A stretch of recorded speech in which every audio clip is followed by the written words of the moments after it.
That's supposed to get warmer, and my mic is on. Mic is on.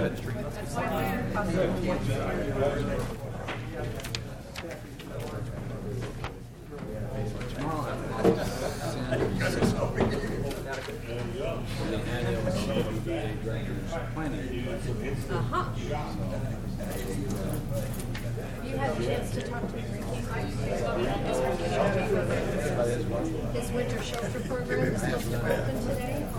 He doesn't have enough staff and I don't have the water in place.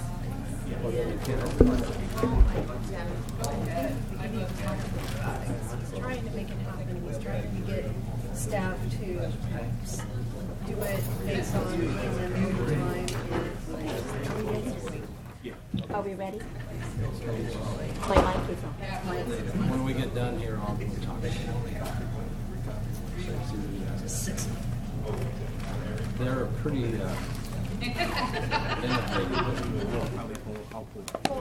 Yes, but we need to make sure that we're doing it appropriately.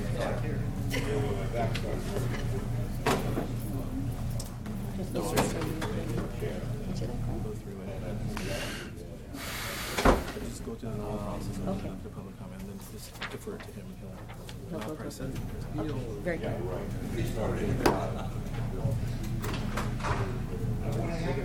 Like I said, they're expecting some Thursday, but not the inundated El Nino that we're talking about.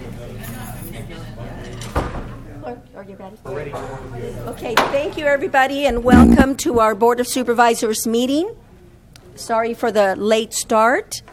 And at this time, I'd like to invite Supervisor Botello to lead us in the Pledge of Allegiance. Thank you, Madam Chair. Raiders, salute. I pledge allegiance to the flag of the United States of America and to the republic for which it stands, one nation, under God, indivisible, with liberty and justice for all.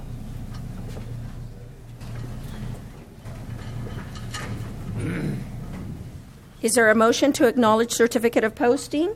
So moved. Second. All those in favor? Aye. Opposed? Motion carries. Public comment.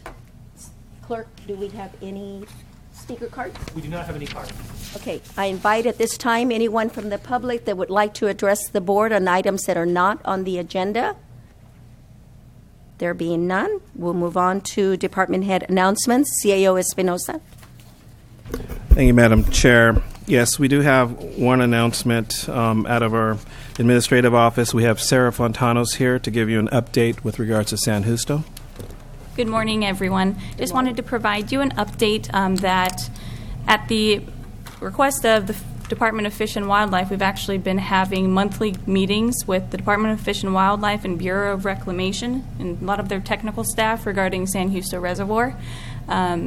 It's hopeful that they even are coordinating these efforts and including the county as well as the San Benito County Water District in how we're going to approach eradication in the future.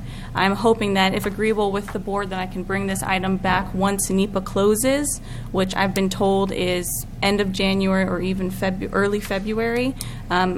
That in mind, it would provide the opportunity for a more detailed presentation, including the opportunity for Fish and Wildlife and other key players to present some more detailed information to all of you. So if agreeable with the board. Thank you, Sarah. Supervisor Botello? Yeah, I'm happy you brought this up today, Sarah, and because I think this board and the public has to continue putting pressure on our federal representatives and to get action to get the San Justo Reservoir reopened.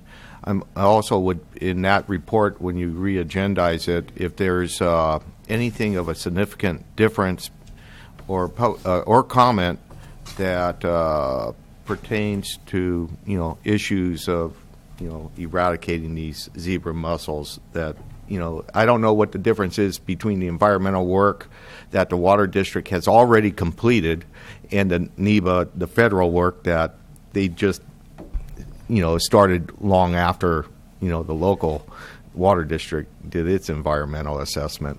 I kind of want to understand the differences of that, and if there was any comments pertaining to issues that may arise from treatment of that reservoir.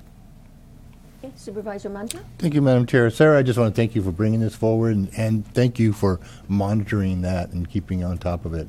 Really appreciate that, because that is, I think, important to everyone in the county.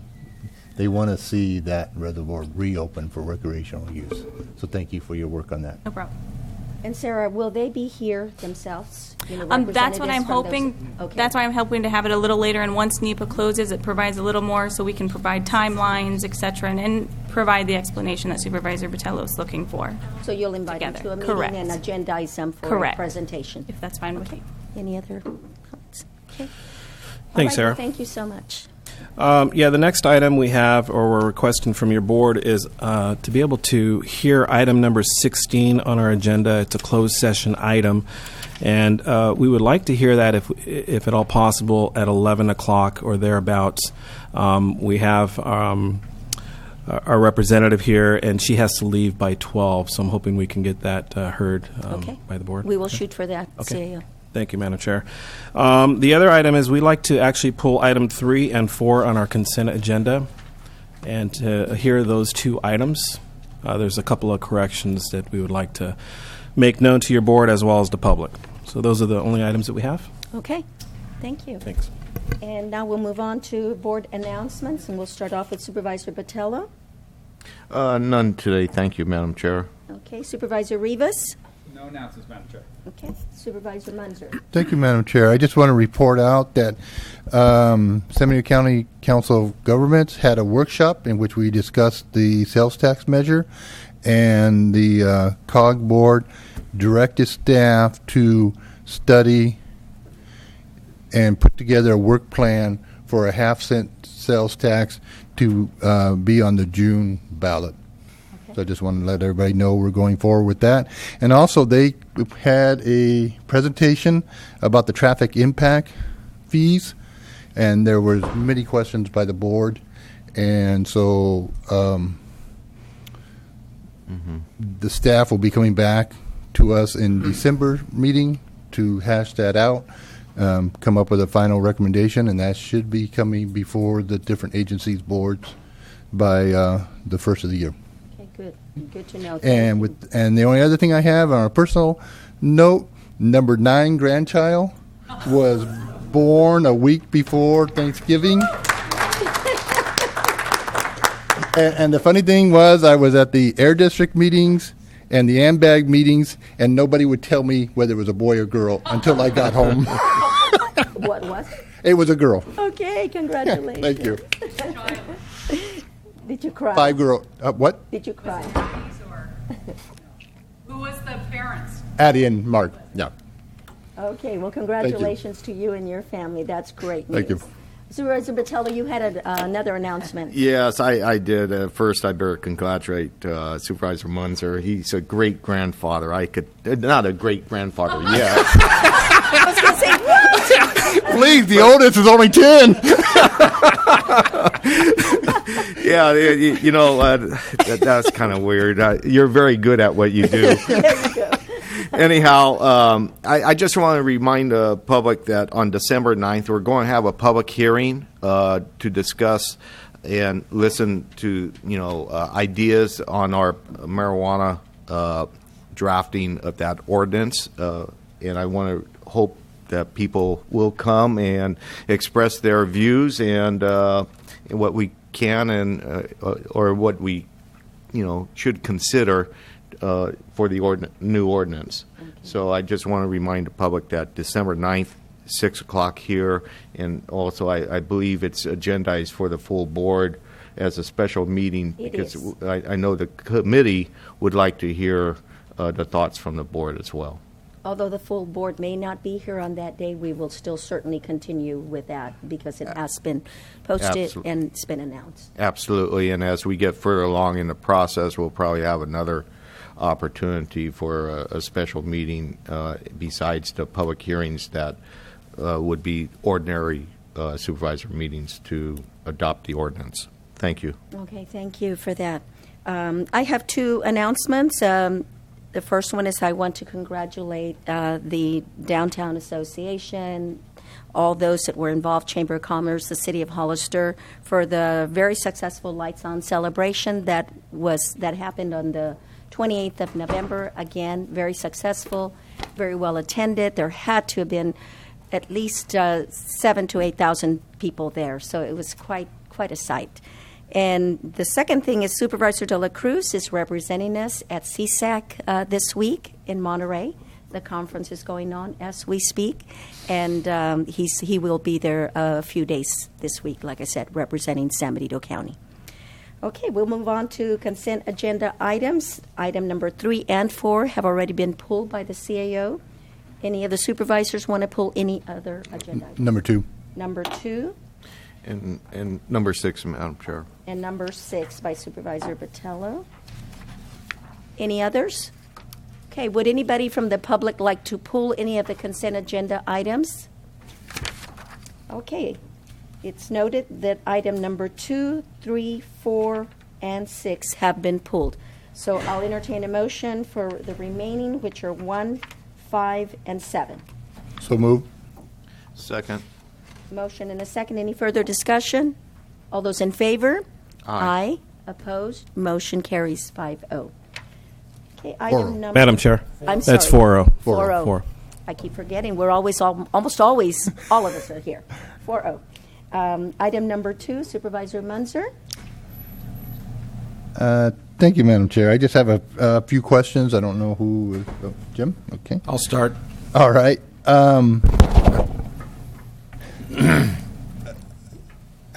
Several questions. I guess one is moving to a lease as opposed to purchase Yes. is a definite shift Yes. in county procedures. Do we have a policy in place now for leasing vehicles? That's a question that you need to ask Sarah.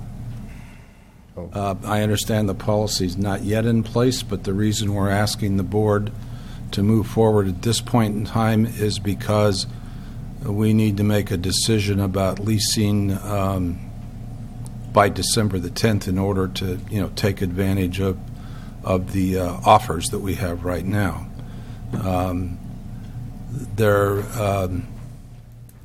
The policy. I'm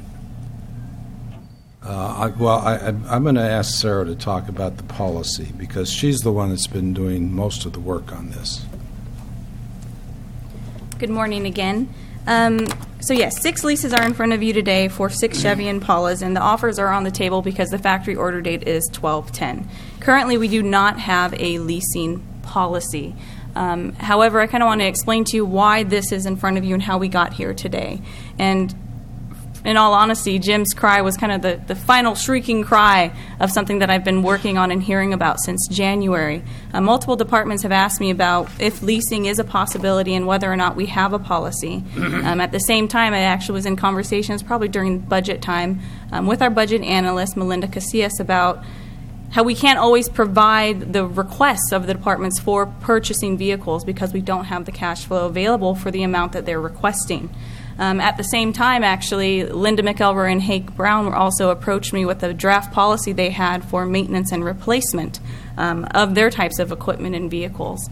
And so while all these things were happening, we decided to meet together to talk about vehicles, leasing, maintenance, replacement, and what that would look like for the county. And I think we all agreed that everybody in each different department has very different needs. You wouldn't necessarily expect the life expectancy of a vehicle in the sheriff's office to be the same as administrative day-to-day operations. Melinda also had some information from a workshop she attended that was a policy from another county where they had set aside or had a policy to set aside 41 cents per mile for maintenance and replacement. And so we thought, well, what would that look like for our county? What would that look like for our different types of vehicles and equipment as well? Recognizing that even once we determine that formula for each varying department, we're still going to have an upfront cost for that. And most of the time, can we afford it? Can we pay for 10 cars at once? And I think Melinda could attest, most likely not. Not for every department. We have to look at different options. What does sharing look like? What does, maybe one this year and one next year? We also realize the fact that management of fleet is not centralized in our county. Each department is required to do that on their own.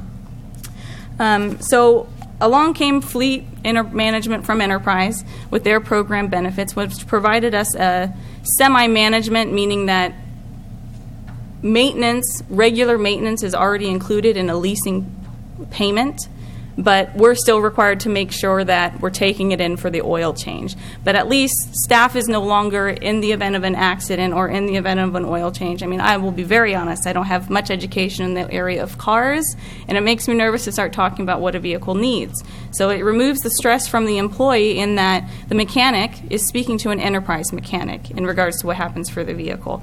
We're simply taking it in. In addition to that, they provide a billing card, so we can work with our local vendors to make sure they're on the list so that regular maintenance, we don't have to worry about the auditor sending a payment. The provider, the vendor, is paid directly by Enterprise as part of the program. There's other benefits such as roadside assistance. We have the option to surplus, and they'll sell our vehicles where we could put payments back towards leases if so approved by the board. And just a number of the biggest thing is the cash flow piece, again, the ability to buy. And for example, the $26,000 that HHSA has set aside for this fiscal year, which would usually get them one car, for $33,000 total, an additional about $7,500, they're going to have 6 for 5 years. Their annual cost is sustained over that time. If you fall to the analysis piece that I've provided you, you will see that over time, maybe necessarily this isn't the answer for all of our vehicles in the county. I do think that it is the answer for the need before us, which is HHSA, which I'll let Administrative Director Larker come up and discuss more in detail what they need and why 10.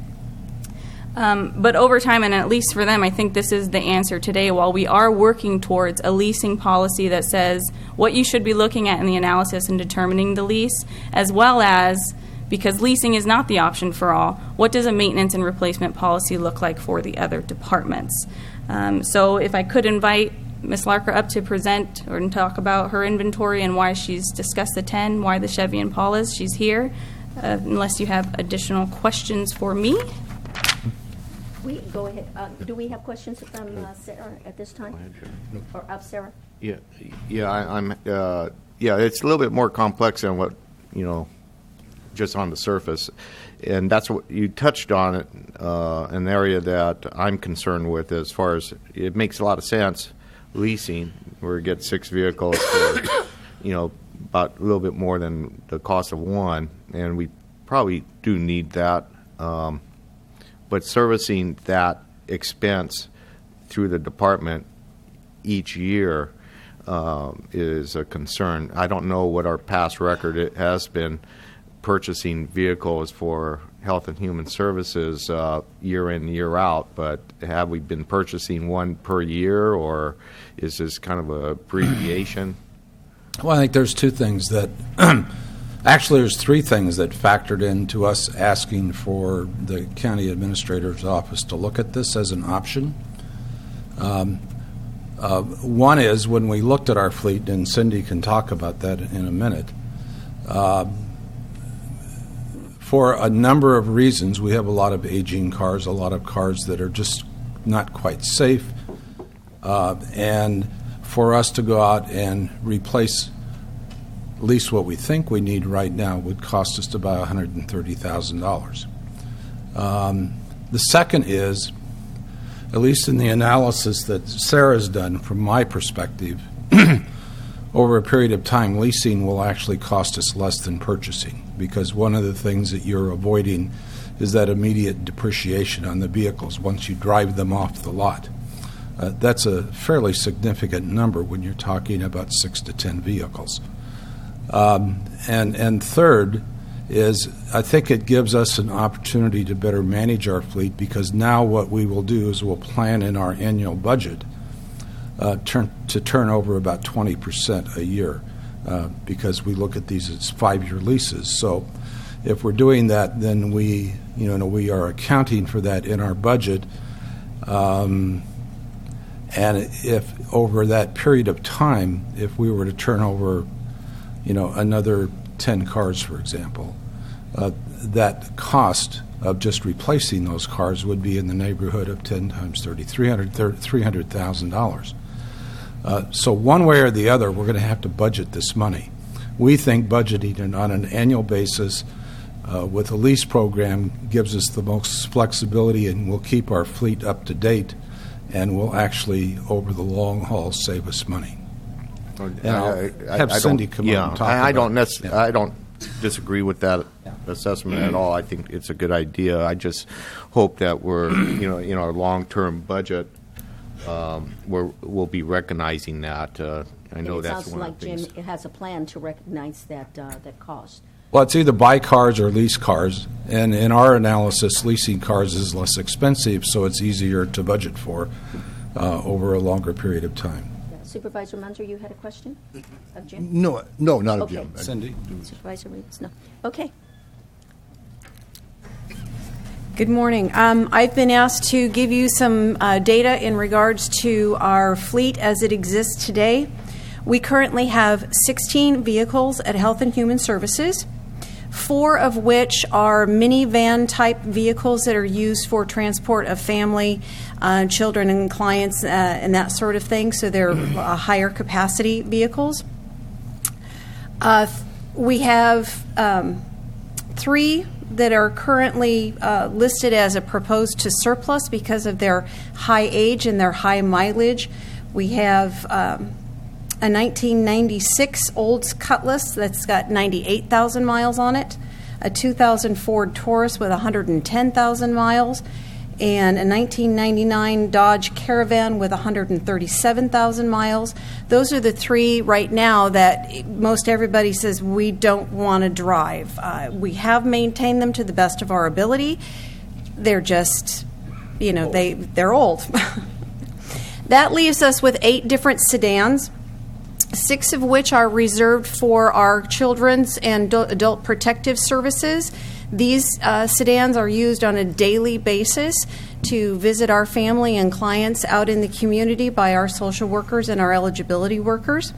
That leaves us with only 2 cars that are, quote, in a pool for everyone else to use, which creates a lot of problems. We have a question. Go ahead. How many do you have in the pool for the? Did you say? I missed how many you said you had in the pool for the rest of the employees? 2. Okay, thank you. And considering that we have over 100 employees or more that would need those 2 cars on a daily basis, it just doesn't work. We find ourselves constantly having to take our own vehicles or not go do what we need to do until one of the other vehicles comes back and is made available to us. So thus, our need for 6 vehicles right now will give us that immediate relief to the demand for that need. An additional 4 cars are being proposed later on, perhaps even into next fiscal year, to rotate out the 3 and 4 that we've identified as being older and very high mileage and just are not feasible to maintain. Now, because of the quantity that we're looking at, you're saying 10 cars, 10 vehicles, correct? 10 total is what we would like to do in the end. We're asking you for permission to lease 6 today. And an additional 4 to come back later. Once we get these 6 in the fleet and we get using them, then we'll have the availability to swap 4 for 4.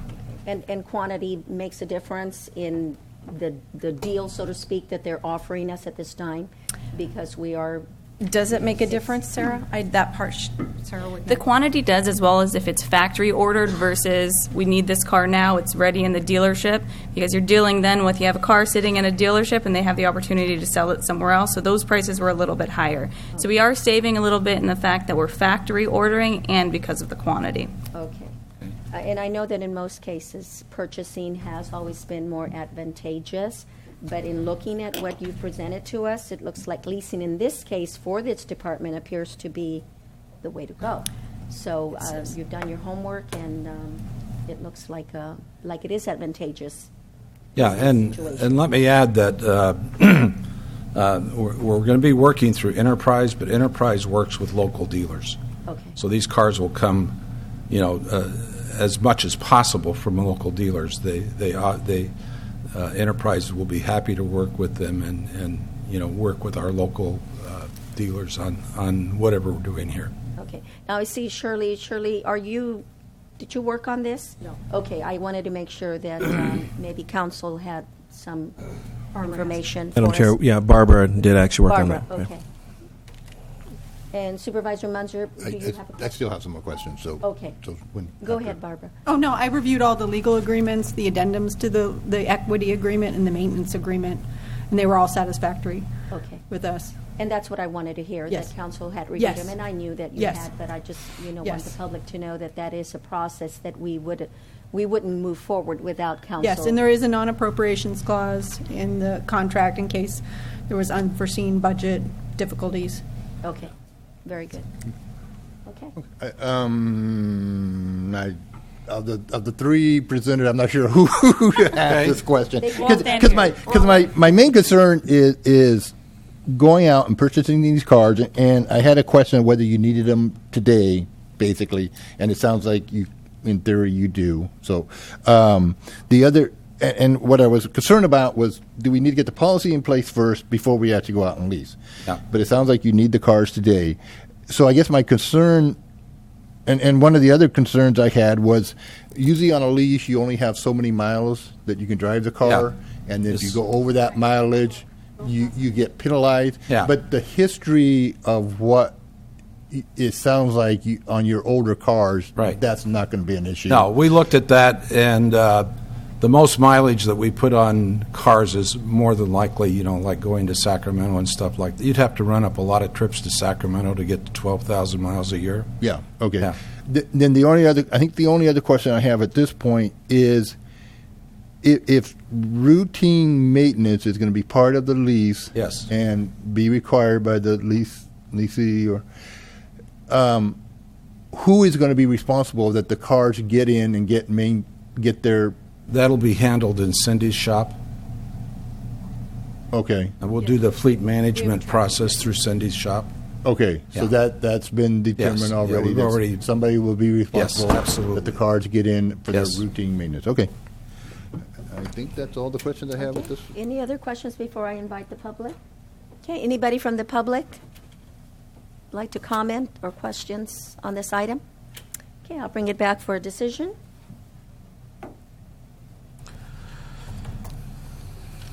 I'll make a motion to approve the leasing pilot program for HHSA, for the 6 Impala, Per staff recommendation, per staff recommendation. including the budget adjustment and Yeah. all the agreements. All that. Okay. For staff recommendation, I will second that motion. Any further discussion? All those in favor? Aye. Opposed? Motion carries 4-0. Thank you very much, and we'll be happy to report back to the board on how this works. And I really want to thank Sarah. She just did an amazing job of looking at all the alternatives here. It's a pleasure always to work with Sarah. Thank you. Thank you, Sarah. Okay, item number 3, CAO Espinosa. Yeah. Thank you, Madam Chair. Yeah, item 3, we pulled this because there is a correction, and Sarah is going to present that correction to you. Why don't you go ahead and get started with that first, Farah? I'll add a few words after. Okay, so we have some office hour changes in addition to some holiday closures. The most notable in the changes, I believe, are the assessor's office, the clerk recorder elections office, the jail and sheriff's administration, and library, and even, I believe that was the only one I noted, that has the additional hours on Fridays, including the Resource Management Agency. And I apologize for that. They actually recently had a soft open to extend their hours back to the Friday schedule, and so now it's more official with the addition of the sheriff administration for those hours. Also, I want to note a change for the holiday closure list for the library. They are closed at 1 p.m. on December 24th, not at noon. So if there's anything else, I'll shoot it back to Ray. What I wanted to say was I wanted to thank all the department heads, in particular the assessor's office, sheriff's office, RMA, and the recorder's office for opening up more hours. I know that we've been doing our best to provide more staffing to them, but I think this is a really big move forward to providing better services, especially with those offices that are front-facing for the county. So I wanted to thank each one of those departments and the department heads with that. Okay, thank you, CEO. Okay, any questions or comments? Supervisor Munzer? Yeah, I guess I have one question. Looking over this, I think I know I've gone, in the last couple of months, I've gone to several of the offices, and I can't even keep track of which office is open when, and I've shown up at lunchtime when an office is closed, and I've shown up after 4 when a different office was already closed. And I commend all the department heads and elected officials are, we're getting back to a standardized time, because I think that's important for the public. Because the public not going to, if we can't keep track of who's open when, the public's certainly not going to be able to. And I see it looks like, unfortunately, the tax collector treasurer's office is still kind of at the same office hours. And I believe we have backfilled some of their positions, and I'm just wondering if that office could also be kind of consistent with the other, like the tax, the assessors or the auditors and election. If that office could also be kind of closer to a 9 to 4, 9 to 5 type And I office, agree with you. I Monday through actually Friday. called the treasurer and asked her about that because hers was the only one that was not consistent with the others. And it will be, when we met going through the agenda review with the CAO, that will be something that is happening as soon as there are hires done.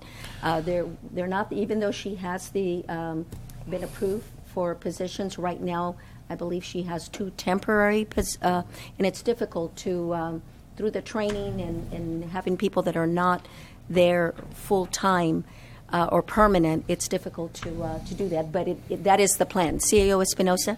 Yeah, I wanted to share with the board historically kind of where that office is in respect to the other offices.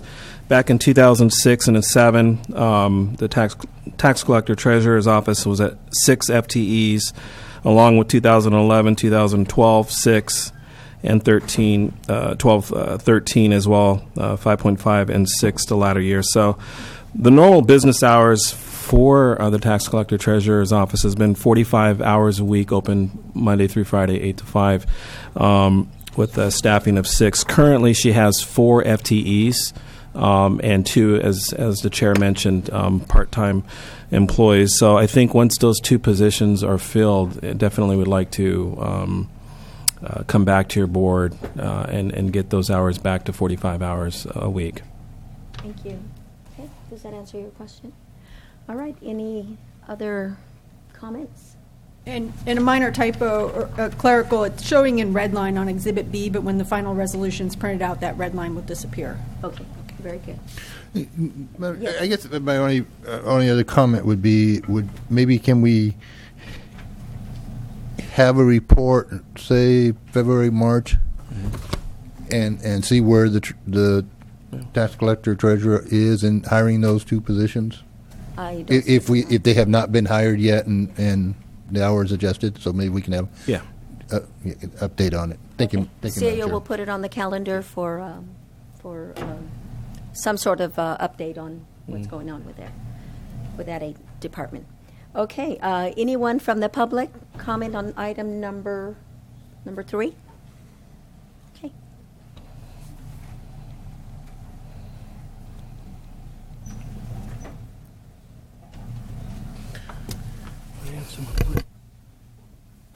Good morning. Marty Richard from Hollis. I just hope you probably have this in your plan, but nobody mentioned it. You ought to send a temporary closure to the local news media to make sure that it gets published for the public, not just on your website, the temporary hours during the holidays, so that the public will have a easy place to look in the paper when they get it, or online, whichever they use, to determine what the special hours are going to be. And maybe when the first of the year rolls around, since you mentioned it yourself, maybe it'll be a good time to publish the regular hours again, especially if they get modified at the tax collector's office and everybody's kind of dug into the new regular hours. Since the hours change occasionally as Supervisor Munzer mentioned that it's hard to keep track of because there's so many offices. Get it somewhere in the newspaper or online where somebody can print it and cut it out, put it on the refrigerator if they have regular business. Thank you for your time. Okay, thank you, Marty. And I'll direct that to our clerk of the board, that maybe we can go ahead and pass that on to the media. We'll do that. Okay, thank you so much. Anyone else from the public on this item number 3? Okay, I'll bring it back for a decision. I'll move per staff recommendation. There's a motion Second. and a second. Any discussion? All those in favor? Aye. Aye. Opposed? Motion carries 4-0. Okay, item number 4, CAO Espinosa.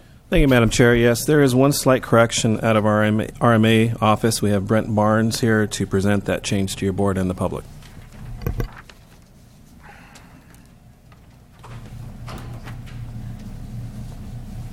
Good morning, Madam Chair and members of the board. Simply in addition to the agenda packet, it's an exhibit item.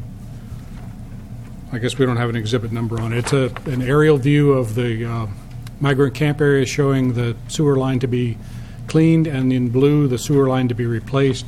I believe some copies were placed in the back of the room for the public. Some of them may be in black and white and difficult to read. I'd be happy to share this one with anyone who needs a color copy. Happy to respond to any questions the board may have. Any questions? Brent? Yep, Thank you. thank you. Brent, I guess one quick one. I know almost got away. Yeah, I know. I can't be that easy on you. I know they've had some issues with their sewer lines, so this will take care of those Yes, issues. there were trees in the area to be replaced, and the roots have invaded the sewer line. The trees are long gone, but the roots were not. And so Gotcha. replacement of the sewer line there will take care of that problem. Okay, thank you. Sure. Thank you, Brent. Any comments or questions of the public, from the public? Okay, there being none, I'll bring it back for a decision. Move for a staff recommendation. Okay, I will second it. There's a motion and a second. Any further discussion? All those in favor? Aye. Aye. Opposed? Motion carries 4-0. Okay, item number 6, Supervisor Botello. Yeah, real quick. We've talked about this purchase limit before. I don't know, might have been a year or two ago. And what I was curious about, and it might have been in the agenda item, was the bidding process. Do we periodically look at different vendors on our fleet fuel purchases? I don't have a problem with the number, because you know it costs a lot of money to go out and fill your tank. Mm-hmm. But do we have a policy? Because I really think that with fuel, you kind of have to look at different vendors and keep everybody honest. Sure. I don't know the specifics, I'm sorry, but I am certain that we do periodically review the providers and go for the best cost, absolutely. I can provide you with details later in the meeting if you like. Yeah, that would be fine, Okay. Mr. Barnes. And that's the only thing that I get concerned about when on these big limit purchases, that at least we're looking at, what the rest of the Sure. industry is doing as well. Yeah, of course. Just to be clear, we're not proposing any changes to that. We're only changing the authority to have me sign in the absence of other personnel. Yeah, and the only thing I'd ask is if, make sure maybe every couple of years to maybe. Oh, more frequently than that, absolutely. Okay, Yeah. great. I appreciate that. Do you want to hold this until I come with an answer, or do you want to? No, I'm not. I'll hold Okay. it. I think you'll. Okay, be I able will to get the board an answer for that question. No, I absolutely. appreciate that. Thank you, Brent. Any other questions of Brent? Okay, any comments or questions from the public at this time? Okay, bring it back for a decision. Item number 6, consent item number 6. I'll make a motion to approve the staff recommendation on this one too. Second. There's a motion and a second. Any further discussion? All those in favor? Aye. Aye. Opposed? Motion carries 4-0. Okay, we'll move on to a regular agenda, and we'll start with item number 8, CAO Espinosa. Thank you, Madam Chair. Yes, we have Joe Frontella. He's our juvenile hall superintendent, as well as Al DeVos, our gang prevention coordinator, here to receive a gang prevention policy committee update as well as recognition. So, Joe. Good morning, Madam Chair, fellow board supervisors, CAO, Espinoza, and county staff. I'll be doing my best to channel Chief Baran this morning, and he has a statement he'd like me to read for you. The San Benito County Gang Prevention Program is a collaborative effort among the County of San Benito, the City of Hollister, the San Benito Unified School District, and the Hollister School District. This collaborative is a critical component in the realm of public safety here in San Benito. Using data to identify issues and needs and implementing evidence-based strategies and best practice models, the partners become force multipliers, supporting our collaborative efforts in the prevention, intervention, and suppression of criminal gang activity in our community. It is an outstanding example of the sum of the parts being more or much greater than the whole. Here to speak on the program is the County Gang Prevention Coordinator, Al DeVos. Thank you, Joe. Thank you, Mr. Frontella. Good morning, Madam Chair, supervisors, and county staff. I'd like to do a little review or recap of our season, what we've done in 2016, and just to remind everyone, the Gang Prevention Policy Committee is a collaborative between the City of Hollister, San Benito County, the San Benito County Office of Ed, and Hollister School District. And our mission is to work on prevention, intervention, and suppression. And the policy committee really works on policy that drives the activities in the county.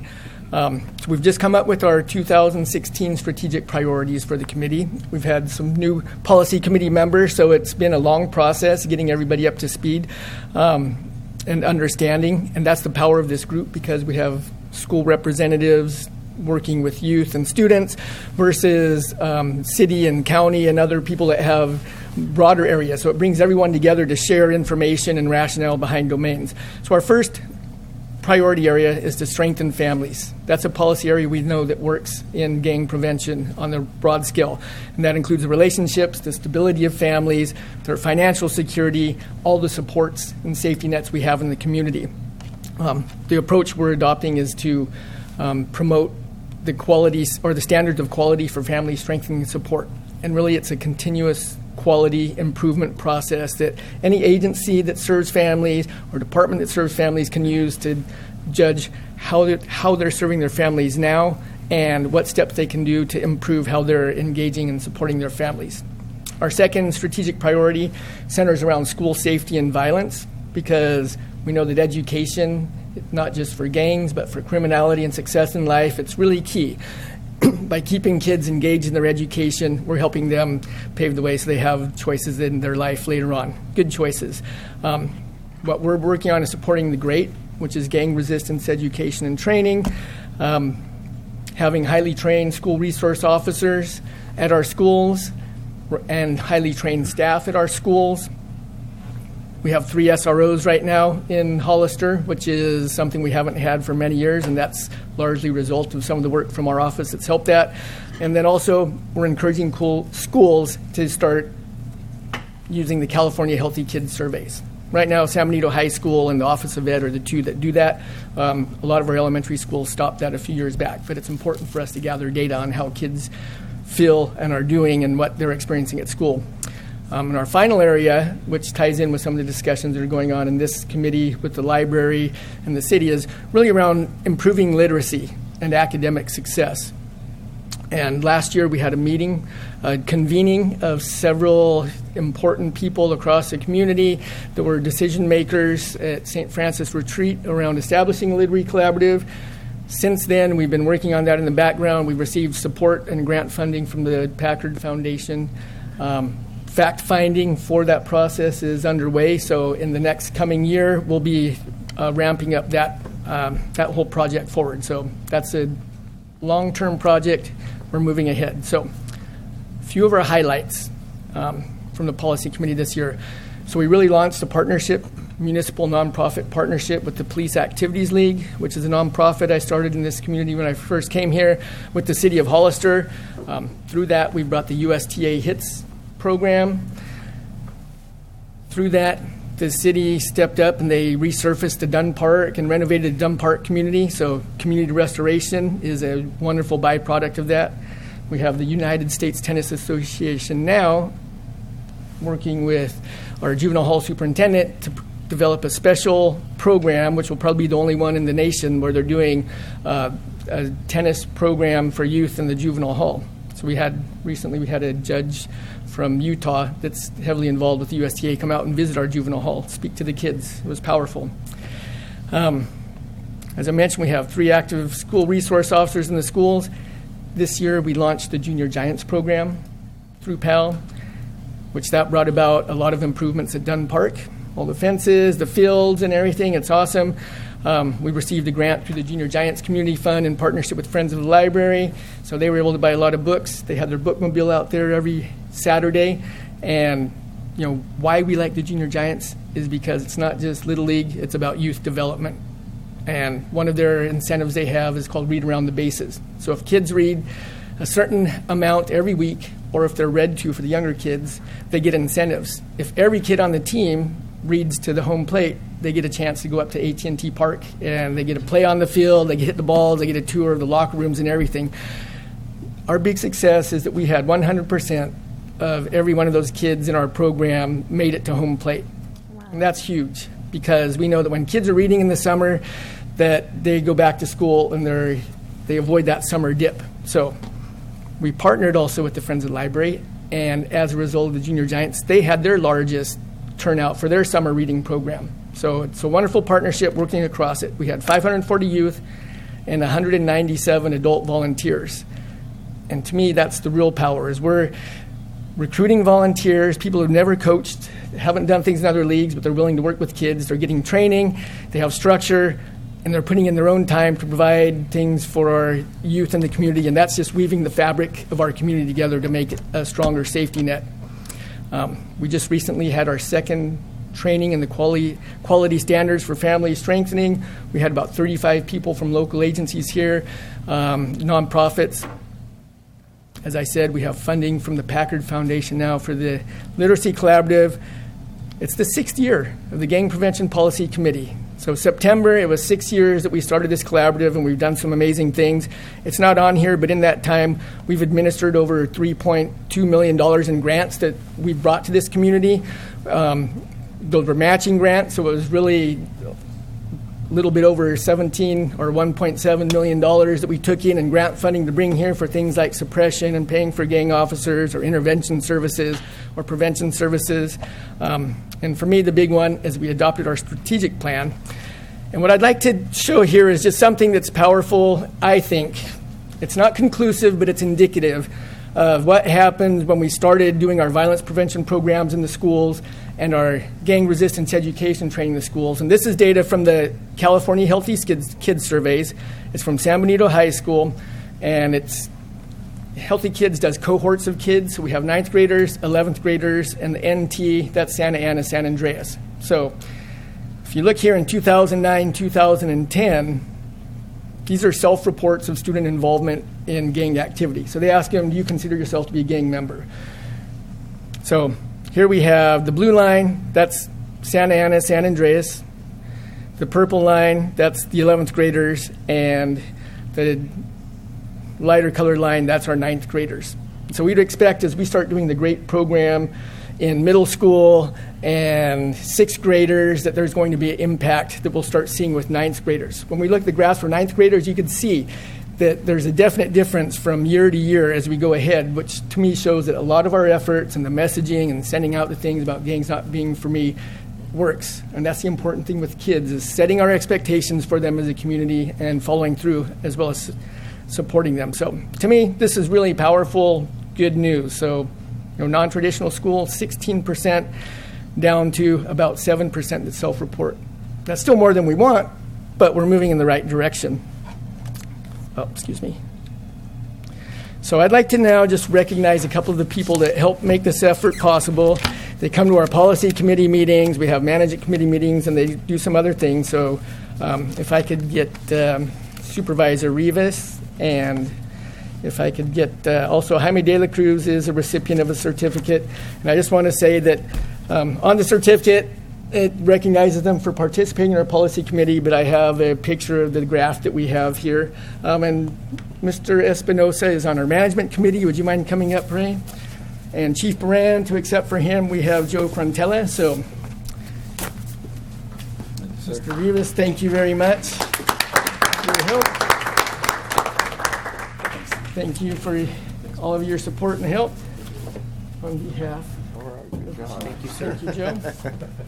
And Supervisor De La Cruz is at our CSEC conference, but if you could give that to the clerk of the board, we'll make sure that he gets recognized. I will. And then finally, I would like to recognize somebody without whom the Junior Giants would not have been possible, because whenever you're working with youth, not only do you have state laws about doing background checks and screening, but we have our own standards with Pell that we hold our volunteers accountable to. So we do a lot of checking of their applications and confirming that all of the people that they're putting as their references. And our philosophy is, if somebody wants to step up and volunteer, we're not going to make them have to come to our office and do this. We're going to meet them whatever works for them. So some people don't have internet, so we have to get things to them by hand. And we talk to them. If they're having issues, we walk them through the process just so that to make it easy for them to be involved. And our secretary from gang prevention last year, Karina Freeman, did an awesome job of doing this. She has subsequently taken a job with Hollister Police Department. Great for them, bad for us, but she's still in the community. So I have a certificate here I'll present later on for Karina Freeman, but she deserves recognition for really making that 197 volunteers possible for us. So thank you. Please congratulate her for us. Yes. Thank you. Any comments from Supervisor Botello? Yeah, I think everybody involved with your leadership as well, Al, has made a tremendous impact on this community with with the chart. That's impressive. The decrease of gang activity, and we still have a little ways to go, but that's really positive news, and I hope it gets out there. And you're doing a great job. Thank you. And it's really impressive to have the number of volunteers for the Junior Giants program. I think that's a great idea. It's it also creates more Giants fans, which is important. But more importantly, community building, and I've been getting a number of emails of interest of expanding that program to San Juan Bautista, and I certainly will make contact with you as far as how we could work that program that way as well, because it would be great to make this really county-wide and include as many more kids as we possibly can. And so I'll make sure I'll see you later on this week. No, we look forward to that. We want to make it county-wide. We just need the people in the town. If we have a network of volunteers that we could recruit from, we're there. I'll share with you some of the emails as well from off my computer, and see if we could round up the right people to make that successful in San Juan as well. Perfect. Any other comments? El, I want to thank you. The investment, first of all, that the county has made, the city, Hollister School District, County Office of Education, to bring this committee together has proven itself. So the investment was well worth. Amazing is an understatement, because you and staff and the community as a whole have done wonderful things, and the percentages that you just showed really are proof that it's happening. When I first got on, I served a few years ago. We had a committee member who was a little perplexed as to how we were moving forward. He thought that the Gang Prevention Policy Committee would be bringing, testimonials, former gang members, felons, to talk to the kids. Well, we knew that wasn't enough. That alone wasn't going to work. But when you have embedded yourselves in the community, in the schools, early on, the intervention, sports, engagement, all of that for the kids, that is what's worked. So thank you. Thank everybody that's been involved, and you've done a commendable Thank you. Thank you. Okay, any comments from the public regarding this item? Okay. Thank you again. It was a presentation. I don't think the decision has to be made anywhere, so again, No. thank you. Okay. Thank you, Jeff. And I'm going to stay here to introduce the Okay, next. yes, please. Item number 9, if you could go ahead and continue with that one. Okay, I have a couple of words that Chief Brand would like me to say on his behalf. And this is regarding the item on Grizzly Youth Academy. There are a number of studies that have shown that the traditional youth boot camps were not successful in reducing recidivism among high-risk, deeply justice-involved youth as was originally hoped. This isn't necessarily the case for youth who are at risk of dropping out of school, recognize within themselves the need for change, and are willing to fully commit themselves and participate in a program to address their needs. Some studies indicate that one of the key factors to success of youth is the active individual involvement of a positive adult role model. This is where Grizzly Youth Academy shines, by not only providing a solid structure in academics, but the structured support of a mentor sponsor to help guide youth through the development of their soft skills. These programs have a strong potential to fulfill their goal of producing well-rounded, competent individuals. And so I would like to introduce some representatives from Grizzly Youth Academy. We've been aware of it here. We keep this information with a lot of our schools out there as an alternative for kids or an option for youth because it's a huge resource. It's a wonderful resource. I'd like to call Staff Sergeant Hosey, Cadet Solis, and Cadet Delgado up to come and do a presentation on Grizzly Youth Academy from the U.S. National Guard. Good morning. Good morning and welcome. Thank you. I started Grizzly Youth Academy in the year 2000. I've been with the program for 15 years. I went to Class 1 graduation and instantly fell in love with what the program's about. Our program is state and federally funded. It's 75% federal and 25% state. We also have a 501c3 option to our program, which offers scholarships, field trip opportunities, and other benefits like the kids, their packing list and items that they need to purchase. Beyond that, the program is free. The students, if they can't get a ride, then we can help with that. The kids need to come for an orientation for our program. We offer students 230 slots every 6 months, so every January and July of every year. Our program is open to anybody from Ventura County to the Oregon border. We have a second program in L.A. as well as Los Alamitos, which is L.A. County to the Mexican border. We are currently looking to start a third program here by July of 2017, and that's going to be in Lathrop, California, in Stockton, and that'll serve Alameda County to the Oregon border. We will consistently serve in Monterey County, and so Grizzly Youth Academy that'll be the home for Monterey from here forward. We have a lot of youth from Monterey County, and it's one of the top 10 counties that we do serve. Our program really is life-changing. I can't really express to you the change that our program offers to the youth. Here today are my stars. They're really what our program is all about. They're the heartbeat of what you see in your communities when they return. We have a mentor here in our audience that was nice enough to invite us here today. He's your CEO and board chairman, Mr. Ray Espinoza. And without further ado, I'd just like to introduce them, let them be the stars today. Please go ahead. Introduce yourself. Hello, I'm Cadet Delgado. The first thing I would like to add that on the gang violence, this program does provide a free tattoo removal for any gang affiliate tattoos, and that they have sessions every Saturday to do their best to get them removed, and that's all free. Okay.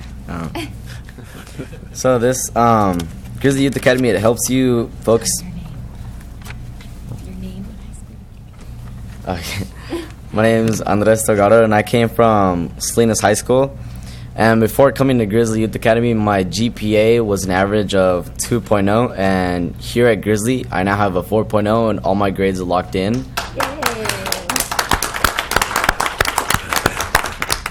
Thank you. And so my goals for after Grizzly is to graduate from Salinas High, hopefully a year earlier than my original graduating class. And I want to be attending Hartnell College to get my associate's degree to either major in registered nursing or get my associate's degree in automotive engineering. The thing I learned about myself being here is that I can do a lot more things that I expected, such as I was always told that I wasn't very smart when I was younger, and that I started to believe in myself. And then being here, I was always told that I can do a lot more than what I was being told at home. And being here at Grizzly, being sober, is a lot, you have a lot more clear thoughts without all the influences of other people, drugs, media, and all that. That's none of that's here at Grizzly. And then they also offer some college classes here.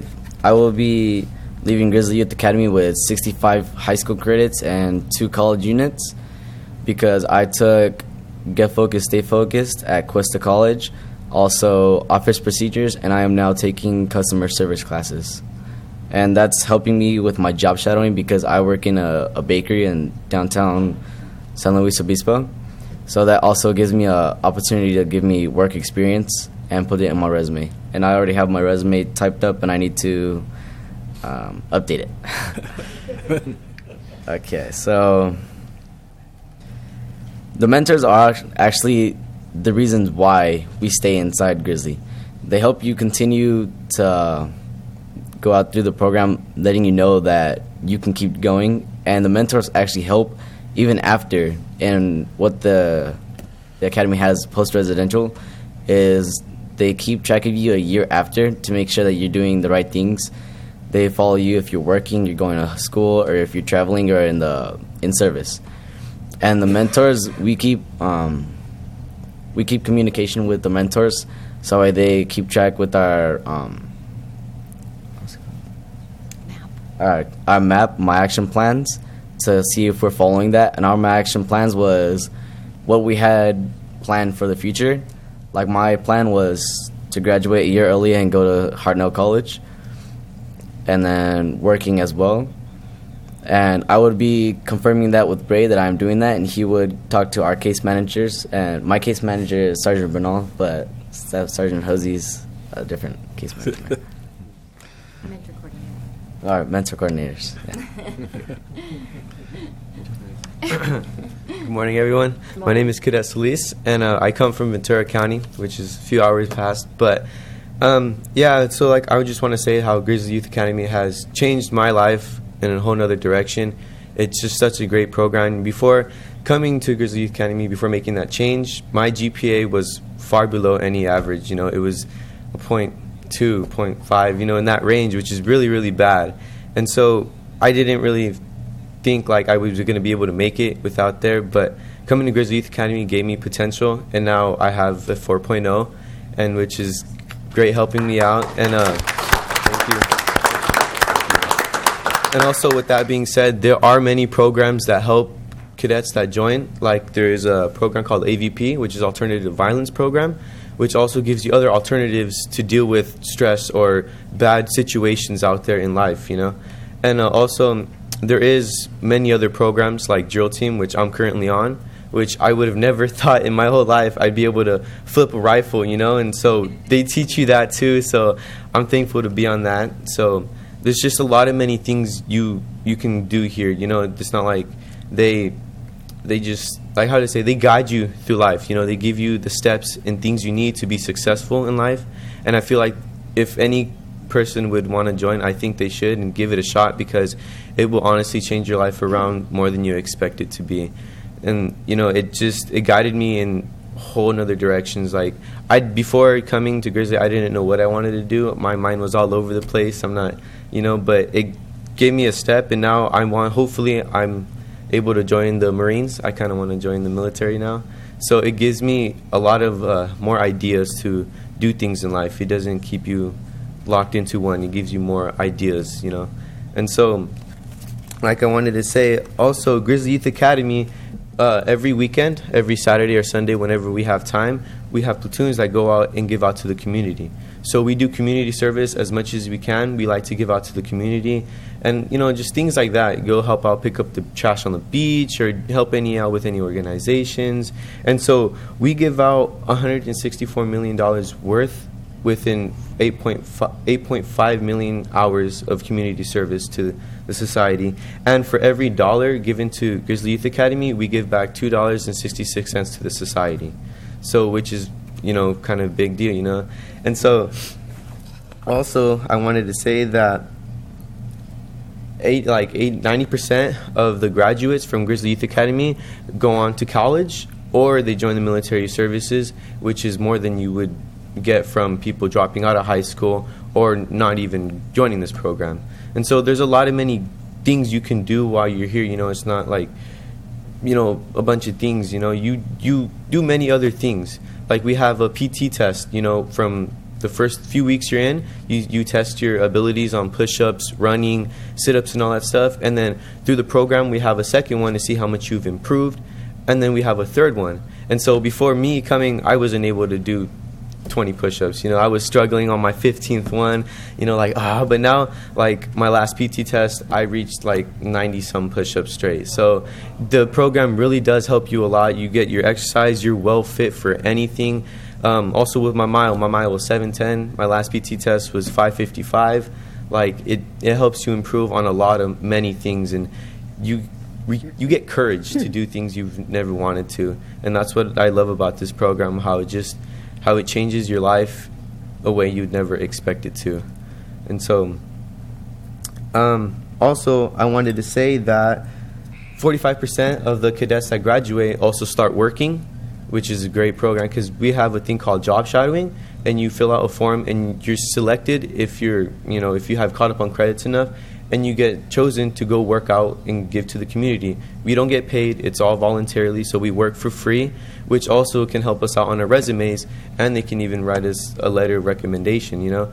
So it's really helpful. They have many, many, many programs that will help you and other cadets out there that would want to join, and it just gives them so much things to do outside. So they're not left with, you know, you graduate from Grizzly Youth Academy and you have nothing else to do. Like, they set up a path for you. They try to help you out with many things, and it's just a great program. I can't say it enough. I love this program. You know, I wish it was longer, even though it's 5.5 months. It's a lot of dedication and hard work you're gonna have to put through, but it's like I said, it's such a great program. I wish it was longer because you get many, many benefits out of it.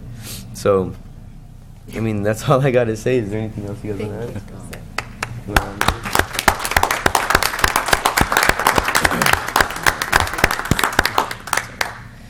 I would also like to add that over here we also do learn a lot about leadership. I was in leadership in the 5th week of the program. I was the platoon guide, and I was in charge of 51 at-risk youth. Wow. And that was a lot. It took a lot. It took a lot out of me. I had to... You also learn to manage yourself and your thoughts and your actions. So being in that high of a rank was pretty fun, but frustrating as well. Being able to march the platoon and make sure they're all squared away and make sure they're doing the right thing, it does. I don't know how to say it, but it does have a greater gratification later on as soon as you're done, because I was able to take the platoon up to a different phase. So there's the 2 weeks. The first 2 weeks is pre-acclimation, is when they break you down and they start building you back up to a better citizen for your community. And then we hit red phase, and I was the PG in red phase as well. And I was given the opportunity to phase up, and it gives more privileges and better opportunities to be cadet-led. And then cadet leadership is when we're in charge of our platoon, and the cadres, such as Sergeant Hosey, wouldn't have to intervene and tell us what to do. We would have our own schedule for what we could do. And also there's the Tuesday groups, which was one of our 8 core components was the life coping skills. I took stress management being with PG, so that helped a lot, and they do really help. They had a lot of opportunities. They had a variety of different classes that you could take for different life coping skills and everything. There's tobacco cessation, alcohol and substance abuse, and my friends who took that one did say that really helped. They get a lot of, I know they got this big old form that says 101 different things you could do rather than smoking tobacco and drinking alcohol. And I went over that list, and it's all a lot of information. It's very simple things, and I like to say thank you to some of my cadre because they put me in a lot of different good paths. One of my cadres, her name is Specialist Lippold. Her and I have a pretty good connection between each other. We have a lot of pretty good conversations, and she helped me correct a lot of my past mistakes. And I think our longest conversation was like at least 3 hours long, the crazy conversations. But she helps me recognize that I was pretty bad back then, and then she helped get me in the leadership position. And even now I'm still in leadership, although it's not that high of a position. But I still like being in this position, and I hope to join the Air Force one day as soon as my ASVAB scores are a lot higher. I got a 24 this time. So yeah, the cadre do help you a lot, and they teach you a lot of things too, even though they're not the teachers and everything. And the school here it's amazing. You learn a lot in between these 5.5 months. Yeah. And then a lot of our physical fitness is a big thing too. Being here, I think my first PT test, I did 35 push-ups. The recent one that we did, I reached, I think it was 55 push-ups. My mile time of the first one was 9 minutes and 30 seconds, and my most recent one was 8 minutes and 5 seconds. So I did do a lot better. Thanks, Andy. Yeah. Thank you very much. Well, thank you for your presentation. I can say this. I want to call you Officer Solis and Officer Delgado. You're so courageous, so poised, and I feel like you're ready up at a higher rank. So we're very proud of you. Our future looks brighter knowing that you are our leaders of the future. So thank you. Thank you. Thank you very much. Okay, any comments from... I think you said it quite perfectly, Madam Chair. There's no future in gangs or drugs or anything, and knowing that there's young men and women that are taking this course, and they're going to be the future leaders of our country. They'll be sitting right up here and making important decisions. And I have all the faith in the world that you both have very bright futures. And thank you very much for your hard work and discipline and example. Thank you. Thank you. Thank you guys for your time. I know when our CAO came back from his first couple times down there, he was enthusiastic about what was going on. I was impressed with it, and I'm even more impressed with seeing you up here. Thank you for taking the time to come up, explain the program, and thank you for being part of it. And as Supervisor Vitello said, I'm confident that you'll be future leaders for our country. Thank you. Thank you. Supervisor Rivas? Yeah, if there's anything I could add, I think you guys are great examples. I work as well at San Bernardino High School, and so this is something that maybe we could use. If you guys could come to our school and speak to our students, it'd be fantastic, because I think that this is a great program. It's a great resource, for San Bernardino County. Thank you. And in closing, I want to thank our CAO, Ray, for being committed to this program.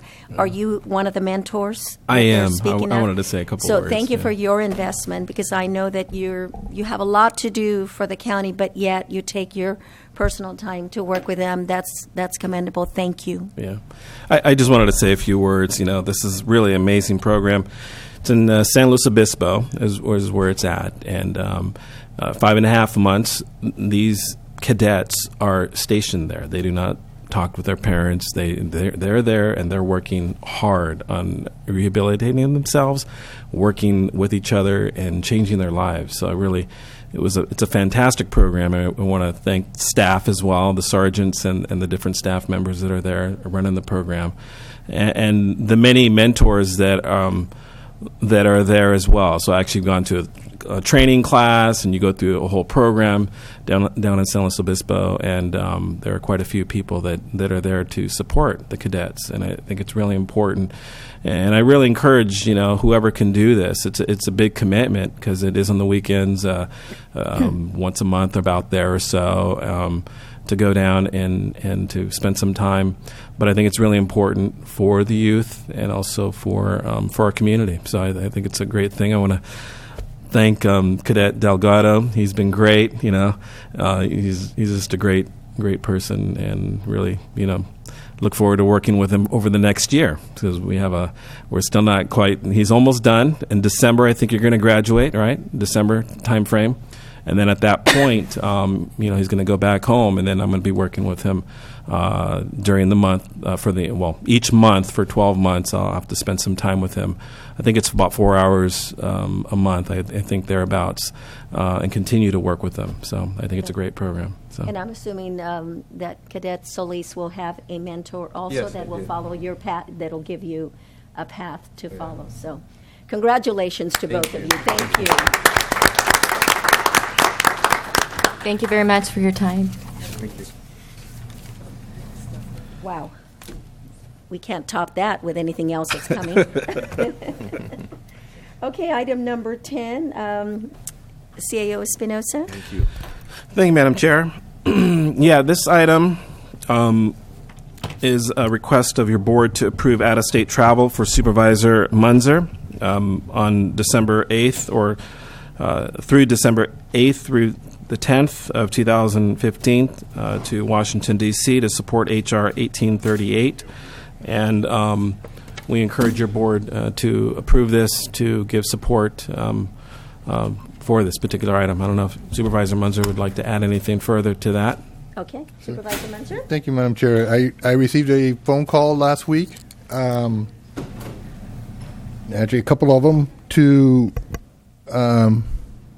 an invitation to come to Washington, D.C. to support Congressman Farr H.R. 1838, which will establish the Clear Creek National Recreation Area and testify at the subcommittee, much as I did for the Pinnacle National Park bill. So I would just request your permission to fly to Washington. Okay. I think it's important that we have somebody from our county represented. That is your district. I will support it 100%. We need to get that back open to the public, and I know that it isn't to the extent that we would like it to be, but at least it's a step in the right direction. So I will support that. Any other comments? I support it very strongly as well. We've passed several resolutions reflecting that fact that it needs to be reopened to the public. It is public lands, and it should be accessible. The only question I had was, do you think your meal budget is high enough? Where are you planning on eating? I believe I'm staying at the same hotel I did last time, and there's a McDonald's on the corner. Oh, okay, there you go. And Supervisor Botello, there is an other that is actually higher. I believe that that's kind of supposed to add to the to the meals. Okay, any other comments? Okay, any comments from the public? Okay, I will bring it back for approval. I will make a motion that we approve this out-of-state travel per staff recommendation. Second. Okay, any further discussion? All those in favor? Aye. Aye. Opposed? Motion carries 4-0. Okay, item number 11, CAO Espinosa. Thank you, Madam Chair. Yeah, item number 11 is with regards to a special special joint meeting with the City of Hollister, and we had invited the city manager to come in to discuss the city's needs. I'm not sure, is he? No. Madam Chair, members of the board, we invited the city manager through the city clerk's office, and they indicated they would be present. I don't know if perhaps there was failure of them to make a appointment on their schedule. But what I can tell you is that we received a request from the city clerk or from the city via the city clerk's office for a special joint meeting to discuss the topics that are listed in the agenda. We requested, after consulting with the CAO, much more specific information about what exactly it was they wanted to discuss in particular, which is why we were hoping to have the city manager present. But in general, they did want to discuss facilities, I believe some regional planning issues, and some other matters. So they offered to host the meeting on the 9th in the evening. And beyond that, I don't have any more specific information about the topics at hand. I think Madam it would be Chair? the 8th, right? I'm sorry, the 8th, yes. On the 8th? Yes. Okay. The 9th is the marijuana. 9th is the public. marijuana. My apologies. I was thinking the marijuana one. Yeah. On the 8th. I wasn't thinking marijuana. I was thinking about the meeting. That's what marijuana does. Terrible. Don't record that. I was thinking of the meeting, not the marijuana, and it was on the 8th. My apologies. Yeah, no, that's okay. I just wanted to make sure for the public to clarify. Yes. Madam Chair, Paul Ravella. In my spare time, I'm the Assistant City Attorney for the City of Hollister. I believe the city usually has a staff meeting at 9 o'clock on Tuesdays, and that may be where the city manager is right now. I'm available to take back any messages or relay any information. If there are any questions, I can try to answer, but I can also serve as a messenger if there's anything that any additional information the board needs at this time. Okay, thank you so much. Now, intergovernmental, I wish that Supervisor De La Cruz was here, but I know that he's, like I said, representing us in CSAC. But this came out of intergovernmental to have a meeting together. And I know that what we really want to do is show the community that we are unified in providing service and not necessarily doing exactly the same thing, but that we want to show the community that we are going to work together to try to provide better service, to repair our roads, to look at our library, and see where we need to go with that, our parks and recreation. There are a lot of things that we have already done together, but that we can continue to do and maybe expand on those things. And so I think the idea of us coming together is to portray and to show the public that we do want to work together, that we do have the same interests in mind, and perhaps have some ideas of how we're going to collaborate, perhaps with meetings, invite the public, have the city, the county, the schools be there, because this is also a school community involvement that we want to have, particularly when it comes to parks and the library. And so I think that was the intent, to have input, plan meetings together, and to show the community that we do want to work together as agencies, which I think is a fabulous way to do it. So that's what I gathered, and I'm assuming that is still CAO Espinosa, if you want to add to that, but I believe that is what transpired. Yeah, out of those meetings, that's correct. Yeah. Okay. Madam Chair. Yes, please. I was going to invite the public to come up and speak. Thank you.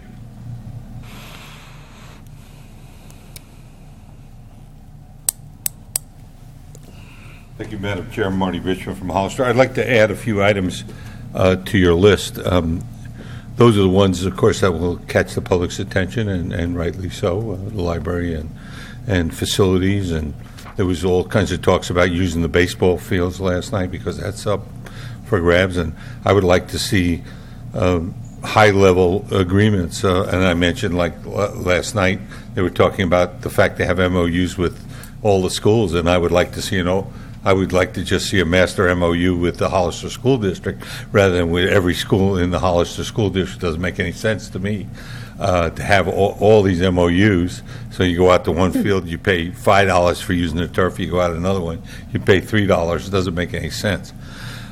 So here's the more mundane stuff that the public certainly cares about, but it's not top of their list. Buying power. The city is contracting. This is an example. I'm not suggesting you should do this. City is apparently contracting to have somebody come in and analyze the roads, a professional firm, and put it in the database in the GIS. If the county was interested in having some of their roads done at the same time, it's all about buying power. If you get together, you're going to get a better price. Leasing vehicles, which came up today here, I don't know if the city needs to lease any vehicles. I have no idea. But it's all about buying power. You heard your analysts come up here and say, yeah, it makes a big difference whether you order 6 vehicles or 10 vehicles. And I assure you, places like Santa Clara County gets better prices than we get because they got buying power. Well, each of our individual things here, the county and the city are both relatively small. And so individually, the buying power between you is relatively small. But getting together on items where you can will give you an enormous amount of advantage in buying power. The same thing is, I hate to see, I don't know if this is the case, but I'll just use an example. I would hate to see it that you have a software plan for managing roads and streets, and they have software for managing roads and streets, and you paid for your software and they paid for their software, when in fact either software could probably do it, provided the information was available and the input was put in. Things like software, where it can service both sides of the aisle, should be shared and save the public a lot of money. More than 2/3, or approximately 2/3 of the people who live in the county live in the city. On the other hand, everybody who lives in the city lives in the county. So there's no reason that you couldn't share. This is not politics. There's no arguing involved on whose turf is on who. It's just a matter of efficiency and effectiveness and buying power. So I hope that you can get to that point too. Thank you very much. Thank you, Marty. Anyone else from the public? Okay, I'll bring it back. And I think what we want to do is just decide, is this the direction that we would like to go, to have a special meeting, discuss items or things so that we can possibly do together. I see it as an outreach for the city and the county to work together with the schools. So if we're okay, we can move on with that special meeting on the 8th of December. Madam Chair? Yes, sir. So it's vague as far as what we're going to be talking about. Yes. I mean, rather than schedule a meeting, I would want to see what we're going to talk about prior to having a meeting. So if we can maybe have an agenda prior to approving a future meeting, I would prefer to do that. Okay. Yeah. And Madam Chair, if I may, so what we could do is re-agendize this for the 15th. Okay. Invite the city back. We'll do what we need to do. Present what we want to talk about, and then maybe schedule in January sometime. Yeah, and maybe the second meeting in January we can have that. That'd be fine. Because it is vague. I mean, the idea is a great idea, but if we're going to accomplish anything, we do have to have a little more concrete we need to be information. What are we going to do? I'm not really sure that we're going to necessarily take motions and but at least, kind of the concept of what we want to do together will come out of that. So. Sounds good. And the reason why I suggest this is because that's why we have our intergovernmental, our representatives on that committee, because it's broad and vague. And so, but for our board to have a special meeting, I think is kind of a bigger deal. Oh. And so it's important to have, specific agenda items. Okay. That way we can be prepared. Okay, well, the city manager has just arrived, and we're still on the item, so please come up to the podium and... Thanks for coming. Okay, where we are, Billy, is that we were discussing the reason why we want to get together jointly, and my take on it came from intergovernmental, and you can add to it or say no, that's all wrong. No. Is that it's really about trying to collaborate, that we as a community, city, county, schools want to focus on certain things that we can do perhaps together in regards to our roads, our parks and recreation, our library, and anything else that we feel that the community needs. Perhaps we could plan some collaborative meetings and invite the public and have them give us their priority on where they want to see us as a community move forward. So that's Yeah, what we're absolutely correct, Chairperson Barrios. I think the discussion that we had was real brief. Our mayor and council asked me to try to set up various meetings with other outside agencies to discuss kind of all those same sort of things. Specifically, I think when we brought up the joint meeting with the county and the city was about parks, recreation type facilities, things of that nature. But you're absolutely right. Sorry, I ran. I'm out of shape. Yeah, and what Supervisor Rivas had recommended is because we really didn't have concrete, what is it specifically that we're going to discuss. His recommendation was that we find out what those specifics are, because it was very vague from intergovernmental. I mean, it's very general.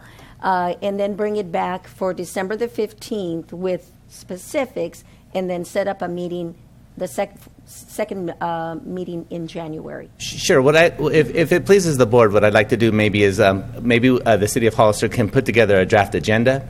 We can send it over to Louis and Ray. You folks can take a look at it and see if it's appropriate, and then we can go from there and set the day with specific agenda items or topics, because we don't want to keep it.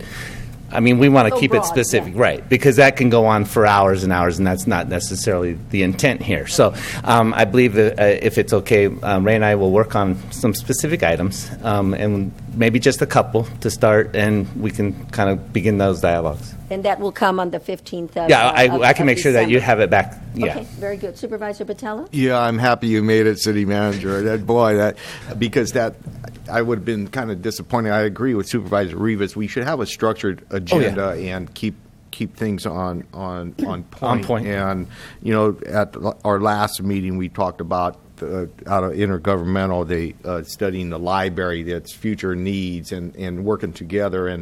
And I was a little bit apprehensive about it, of the partnership, because we invest so much of our resources into the library.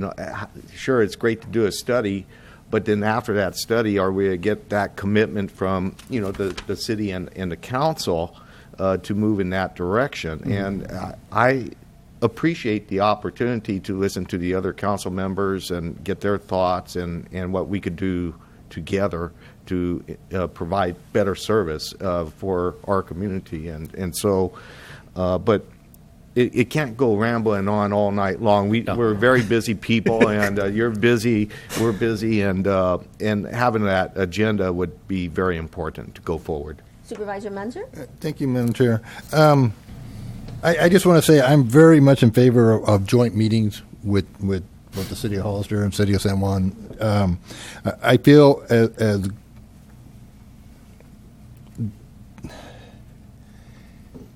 the best of intentions with the intergovernment committee is sometimes goes astray because of each agency only has 2 members there. Things have come about that the intergovernment wanted to do. It gets out in the press. The other 3 members of the different respective boards are not aware of what's going on, and all of a sudden, it's difficult to backpedal. And I think we need to have regular meetings with the city councils, and we can discuss it as a whole. And I'm glad to hear that. It sounds like we're going to do this in January as opposed to the 8th, because the 8th I would not obviously be able to attend. Right. So I'm very much supportive in the way it's progressing. Okay, very good. You already okay. Is there anything specific that the board would like to speak about jointly with the city council? I mean, and if that's something that you can discuss right now, that'd be great. Or you can just give me a call and, like I said, or pass it along to Ray, and we can make sure that it gets on there. Okay. And no, we can in general talk about it. I mean, we don't need to make decisions, but I know that the Parks and Recreation is a big thing that we have discussed at intergovernmental. The library certainly. And we're both going to be on the ballot in November, maybe talk about roads. And those are the things that we talked about in intergovernmental. And I know they're general, but maybe we could have more specifics once you and our CAO come together with some agenda items. Perfect. Okay? Thank you. Anything else? Okay. Anyone else from the public? Okay, well, it looks like we have given direction to staff. We don't make decision right now, just the fact that we are going to bring back an agenda item on the 15th of December. Okay, we won't take a break at this time because we want to stop and be able to go into closed session at 11. Let's see if we can get through the rest of the agenda items and then take a break before we meet at 11. Okay, item number 12. Yes, thank you, Madam Chair. So item number 12 is a seeking board approval to a First Amendment to a legal services agreement entered into with the law firm of Myers Navi in regards to the eminent domain services for the Hospital Road Bridge. And just to give the board and the public a little background on this, the Myers Navi firm was retained in 2013 to assist the county in the condemnation proceedings. At that time, the contract that was entered into was for $50,000. That's what our attorney, Brenda Aguilera Guerrero, has been working under up until this point. So the last 2 years, she's been working under the original $50,000 agreement. The property has been acquired with the exception from two property owners. One is the Ornelius owners, and they are represented by an attorney by the name of Doug Marshall.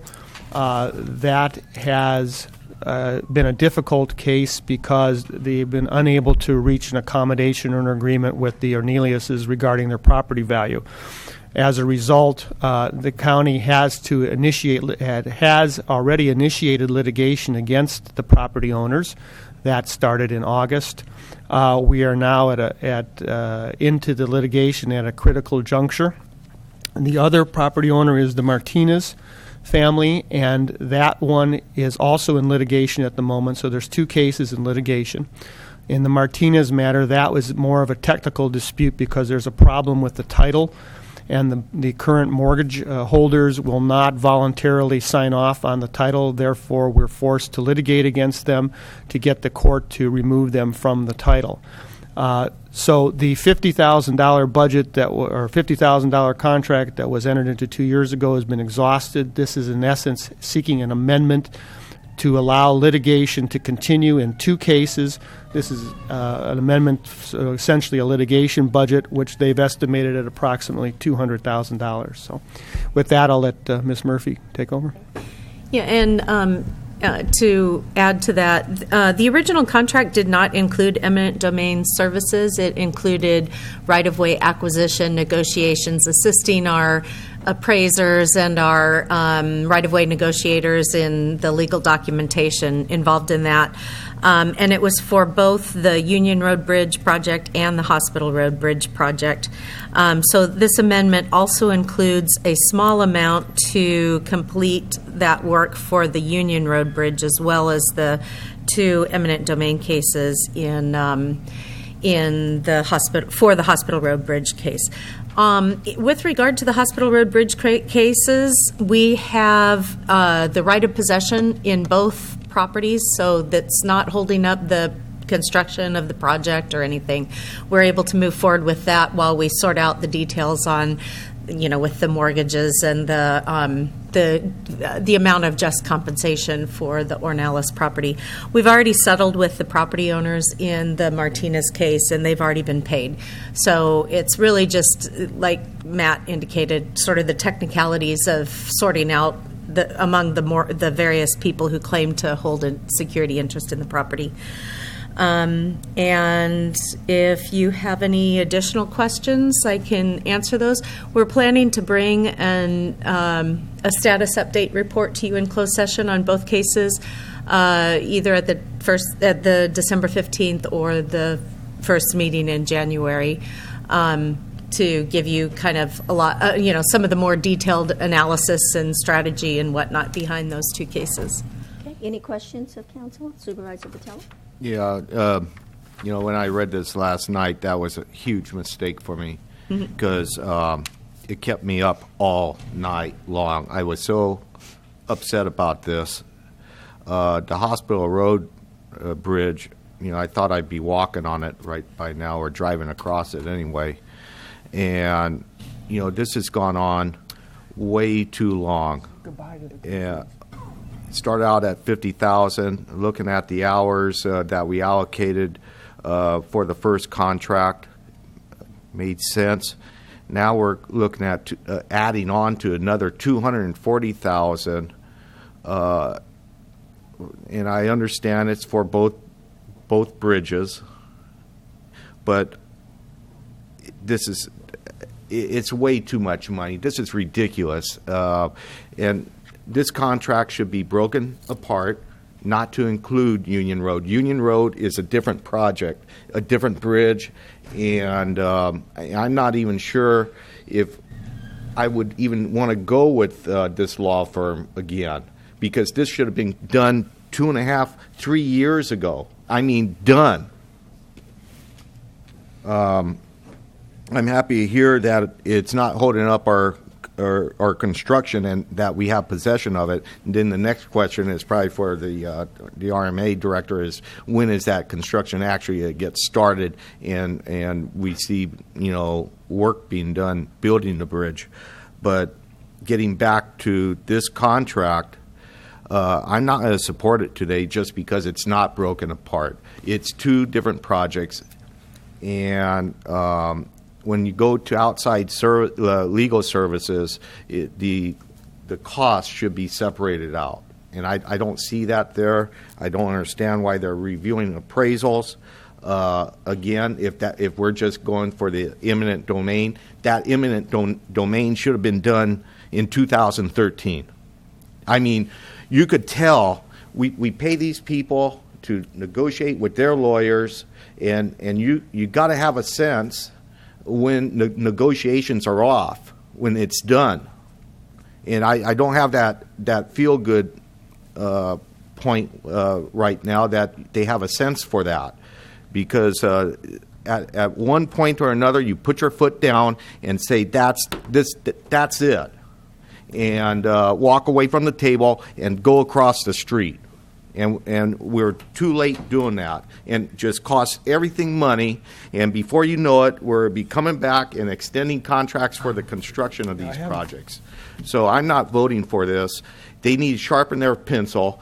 This needs to be should be broke out, in my one opinion, as two separate projects.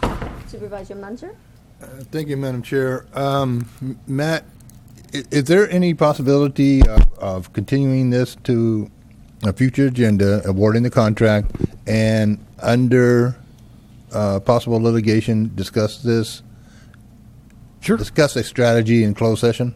Yes. We can have it on the next board meeting and discuss in closed session.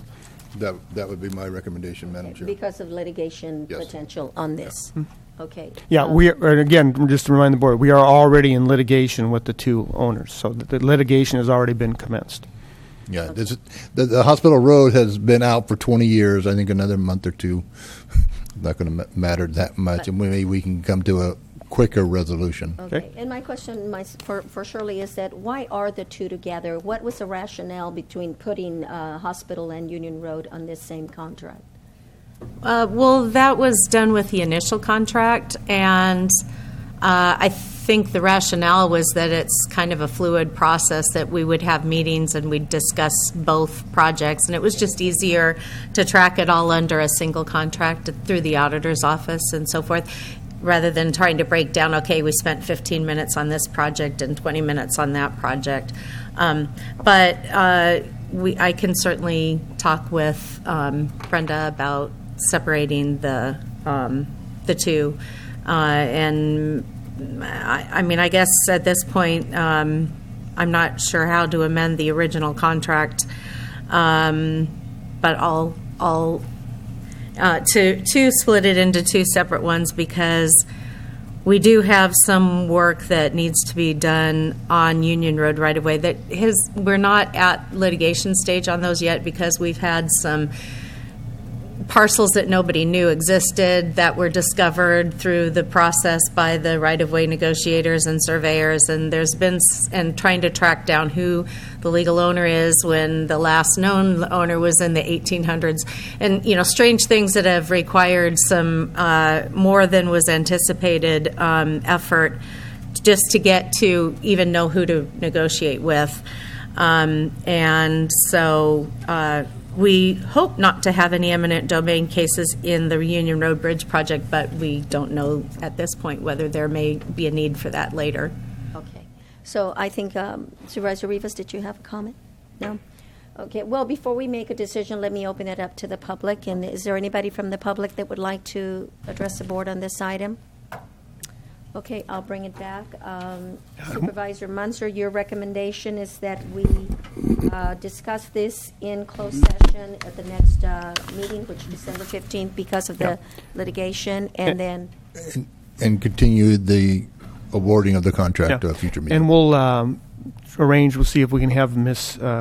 Aguilar Guerrero present. Okay, very good. Shirley, is that... Okay, I mean, there are no... like Supervisor Munzer said, we've been waiting 20 years. Is another 2 months going to make, or a month going to make Well, difference in where we can't process the invoices for payment until we have an approved contract amendment and you're through the talking auditor's about office. the payment to the property owner? No, to the attorney. That won't make me lose any sleep. That's fine. For invoices for time that we've already incurred. Okay. All right. Thank you, Shirley. Thanks. All right, we'll move on to... I made a motion. Oh, you did? I'm sorry. I thought it was staff recommendation. Oh, does it need to be a motion, or can it just be a We'll have a motion to continue it to okay. the December apologies. 15th meeting. Okay, there, you made that motion, and there's a second. Any further discussion? All those in favor? Aye. Opposed? Motion carries 4-0. Thank you for the clarification, Supervisor Munzer. Item number 13, CAO Espinosa. Yeah, Madam Chair, this is out of our Office of Emergency, Kevin O'Neill. This is regarding UASI grant, and we have him here to present this item. Kevin O'Neill. Good morning, Madam Chair, members of the board. This item is in regards to UASI grant, which is the Urban Area Security Initiative grant program through the Department of Homeland Security. It's a recurring grant every year. All large urban areas receive this grant, your New York Cities, Chicago, Los Angeles. And San Bernardino County is fortunate enough to be in a regional UASI with the San Francisco Bay Area. And how it works is the region is broken into hubs. There's a southern hub, which is where we are with Santa Clara, Santa Cruz, Monterey, and ourselves. And we meet and we request projects. So last November, I believe it was, not this past November 2014, we requested funds to support increasing our capabilities in the San Bernardino County Emergency Operations Center. And we were awarded $68,000 and some change. And this MOU, so the grant is funneled through the City County of San Francisco, who does all the grant applications, signs all the documents with the state, and then they do MOUs to the various counties and cities who are then awarded money. And that's all this MOU is. It's with the City County of San Francisco, just saying, what we're responsible for as far as what to spend the money on, et cetera. And so I'm just coming to you asking for you to sign off on the MOU so that we can go ahead and start spending the money, essentially. Okay. Any questions or comments from the board? Okay, any comments from the public? Any questions? Okay, we'll bring it back for approval or disapproval. Is there a motion? Move per staff recommendation. Okay. Second. There's a motion and a second. Any further discussion? All those in favor? Aye. Opposed? 4-0. Okay, item number 14, CAO. Thank you, Madam Chair. Yes, this item is coming out of our RMA department. We have Brent Barnes here. I think he had mentioned in our prior meeting concerning Pacheco Creek and regarding, I guess, the debris within Pacheco Creek, and we have him here to talk a little bit further about this, the declaration of flood emergency. Good morning again. Thank you. Good morning again, Board. This is an opportunity, if you will. California Department of Fish and Wildlife has actually relaxed their rules uncharacteristically in the face of the predicted El Nino weather to allow emergency clearing of creek channels within the immediate proximity of bridges and culverts so that the bridges and culverts are not overtopped or threatened by floodwaters. Pacheco Creek at Lover's Lane is one condition where we have not been able to clear brush and trees for many years. And it has a history of this area of flooding, as local residents can attest. And so we're asking the board to find that there is an impending emergency, an emergent condition with regard to the El Nino weather, and move ahead with the brush clearance program there. There will be several other locations that we have field crews assessing as we move forward before the rain actually starts. Whether those, well, let me take a half a step back. I'm advised by Fish and Wildlife that this need not come actually to the board for a resolution, but we were most comfortable having the board do that in this first instance so that you're on notice, you're aware of what we're doing. And we'll bring back other instances like this as information items, but not necessarily in advance of the clearance work. I am actually authorized, or the CAO would be authorized to declare the emergency. Someone just has to do that and do it in writing before the work starts. So anyway, this is an opportunity to get that clearance work done, pardon me, in advance of the rains and in accordance with Fish and Wildlife rules. Brent, I want to thank you because I brought this request forward because my constituents who are very concerned, they have suffered a lot of losses, a lot of damage. So I really appreciate that you moved so quickly on it and that it is going to take place, and I think it will make a big difference on the safety and the well-being of those. I toured the site. It's quite a jungle, and the river. Oh yeah. Oh yeah. And I think this will help a lot. Okay. Any comments, Supervisor Patello? Yeah, I'm happy to see this on the agenda as well. And I mentioned to the RMA director that not only that at Lovers Lane that bridge needs to be cleared, but also at San Felipe. Yes. Because there's a tendency for that channel to break from the south and moving across the west. That also contributes to the flooding at Lovers Lane ultimately. So while they're out there, might as well take care of both bridges. Absolutely, yeah. Any other comments? Thank you, Supervisor Patello, but that's a good point. Yeah, and if we're able to do this, I don't know what the condition is of the Santa Ana Creek. Tends to give us little issues and problems out there. You know, it doesn't affect as many people as Lovers Lane, but Santa Ana at 156 right. San Felipe is another problem area. Those are both on my list to look at. I have the road crews scouring the county and they're very familiar with all the crossings, of course. But if you have other suggestions or constituents come to you with other suggestions for where this ought to be done, I'd be pleased to hear about it. Okay. Thank you. All right. Thank you, Brent. I appreciate that. Any other comments? Any comments from the public on this item? Okay, I'll bring it back for a decision. I will make a motion that we approve, per staff recommendation, Resolution 2015-89. Second. There's a motion and a second. Any further discussion? All those in favor? Aye. Opposed? Motion carries 4-0. Item number 15, Council or CAO? Yeah, Madam Chair, as I mentioned earlier, we have a hard stop at 11, and I just conferred with our county council that this particular item may be longer than 5 minutes.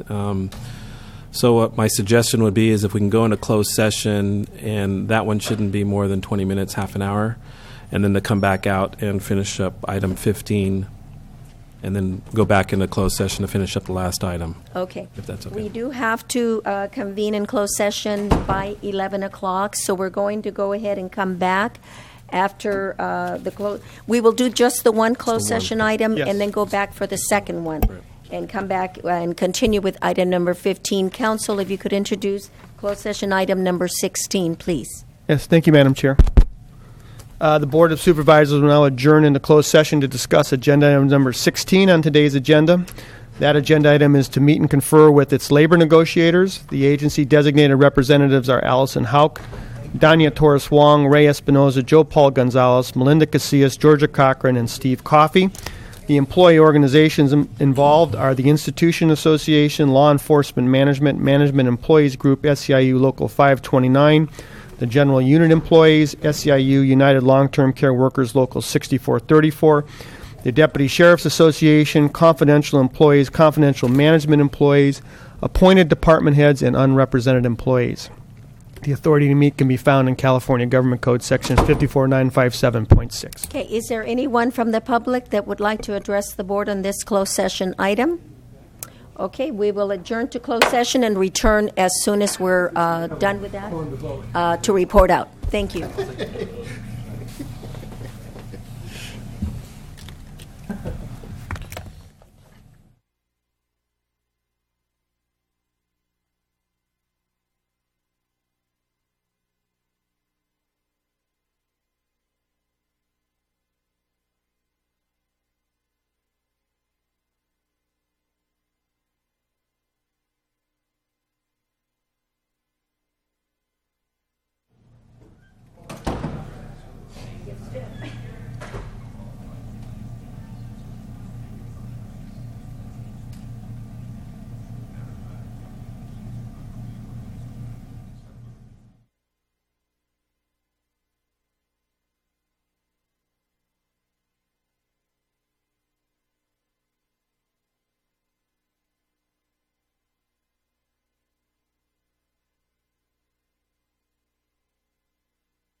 Yeah. Stomach problems, but it's been from exercise and then. Actually, it's pretty funny because he's like, you're embarrassing me to losing weight. Yeah, it's like, yeah, you can. I don't know how his knees are holding up.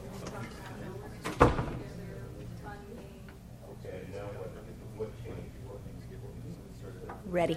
We're ready.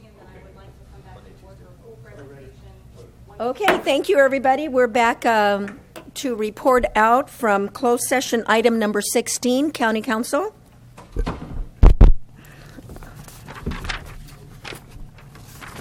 Thank you, Madam Chair. The Board of Supervisors met in closed session to discuss agenda item number 16 on today's agenda. The board met and conferred with its labor negotiators. Those negotiators are the agency designated representatives are Allison Hauk, Dania Torres Wong, Reyes Penoza, Joe Paul Gonzalez, Melinda Casillas, Georgia Cochran, and Steve Coffey. The employee organizations involved were the Institutions Association, Law Enforcement Management Employees Group, SEIU Local 529, the General Unit Employees, SEIU United Long-Term Care Workers Local 6434, Deputy Sheriff's Association, confidential employees, confidential management employees, appointed department heads, and unrepresented employees. The authority to meet can be found in California Government Code Section 54957.6. At this time, the board took no reportable action. Thank you. Thank you, Council. And now we'll continue with the regular agenda items, number 15. Yes, thank you, Madam Chair. Item number 15 is for the board's approval of the certificate of cancellation of the Land Conservation Act contracts associated with the Panoche Valley Solar Project. Barbara Thompson has been working with the PV2 people in this regard. Actually, I'd like to thank Barbara. She worked very hard and extra on this to get this matter on the agenda for December 1st at the request of the PV2 people. So she really put in some extra time to make sure that this happens, but this is one of the last acts that need to be taken by the county prior to the start of the construction. So I'll turn it over to Barbara. Okay. As the board recalls, the board approved the cancellation of the Williamson Act contracts in 2010, and there was recorded the tentative cancellations. The tentative cancellations had certain conditions associated with them. Among that, they must pay the cancellation fee. The landowner must receive all permits necessary to commence the project, and must provide a habitat restoration and revegetation plan. We're before the board today to confirm that the cancellation fee has been made. The assessor had to go back because of the time period from the original calculation of the cancellation fee and recertified the cancellation fee because the original number had included the options that were on the properties. The cancellation fee did not increase and it remained the same, but it has been recertified as an accurate figure and it has been paid to the county. Received by the county's treasurer's office. The documentation has been submitted in a letter that was received from Burns McDonald about all the permits that have been received and issued and the opinions that have been received and the consultations that have occurred. And it is sufficient for them to begin the project, the actual language is commence the project. There are certain additional permits that they'll have to obtain during the course of the construction, but they have obtained enough to begin. And that includes from the Central Valley Regional Quality Control Board, the California Department of Fish and Wildlife, United States Fish and Wildlife Service. They have a biological opinion. State Historic Preservation Office. They have a Section 106 consultation. California Public Utility, as well as San Benito County. And we also, and they have provided the habitat restoration and revegetation plan. I passed out on today's date the final certificate of cancellation that will be recorded along with the legal descriptions, and there's also copies in the back. The proposed action today is listed on the staff report as items 1 through 6.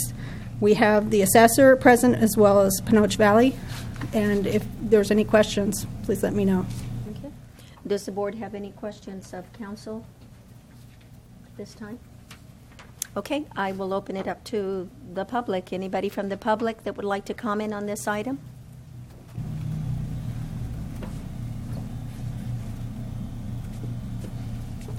Thank you, Madam Chair and members of the board. My name is Eric Chernis. I work with Pinoche Valley Solar, and I just want to thank the county for all that they've done over the last almost 7 years now. This last item that we're coming to the county on was for the Williamson Act. Could not be canceled until we met certain conditions, such as receiving the necessary permits. And so the Friday before Thanksgiving, we did receive our permit from California Department of Fish and Wildlife, which is the final permit that we've been waiting for to allow us to start construction. So we're going through the process right now on meeting those conditions of approval, both in the permits that we've received from the county and from other agencies. And we anticipate completing those sometime either the end of this week or first thing next week to allow construction activities to commence. Thank you. Any questions or comments, Supervisor Botello? I just have a comment, and I just want to thank youth for hanging in there through some real adverse opposition. Not from this county, of course. This is a great project. It's probably one of the best projects that I've been able to sit and make decisions on, and I'm really excited for the progress, and good luck, and hopefully you get those solar panels up real quick. Thank you, Board Member Botello. I think that for all the work that we've done on our side of the fence, this has been a unique opportunity, at least for me, to have a county that's on the other side that has been in lockstep with us and gone above and beyond the call of duty, both at the staff and management levels. And we really, really appreciate this project has taken a lot of time, and from a county that has limited resources and a huge footprint. And we really do appreciate the time that you guys have taken to work closely with us on this project and go through the same learning curve that I think we went through and the industry as a whole. So thank you. Eric, I just want to say thank you also. It's been a long road, a really long road, and I know that it's been an expensive, proposition, but better late than never, even though we were almost at the never if this had not happened when it did. They were ready to kill the project, and I'm glad that it didn't happen. And so congratulations, good luck, and we obviously support it and wish you the very best as you start the project and hire locals. Thank you. Any other comments? Okay. I will open it up to anybody else from the public that would like to comment on this item. Okay, I'll bring it back to the board for a decision. And I will make a motion to approve per staff recommendation. Second. Motion and a second. Any further discussion? All those in favor? Aye. Opposed? Motion carries 4-0. Okay, we'll now continue with closed session item number 17. Council, if you could introduce that item. Yes, thank you, Madam Chair. The Board of Supervisors will now adjourn in a closed session to discuss agenda item number 17 on today's agenda. That closed session is to discuss the public employee appointment. The title is the Assistant County Administrative Officer. Authority to meet can be found in California Government Code Section 54957. Anyone from the public that would like to address the board on this item? Then we will adjourn to closed session, report back as soon as we're done, item number 17.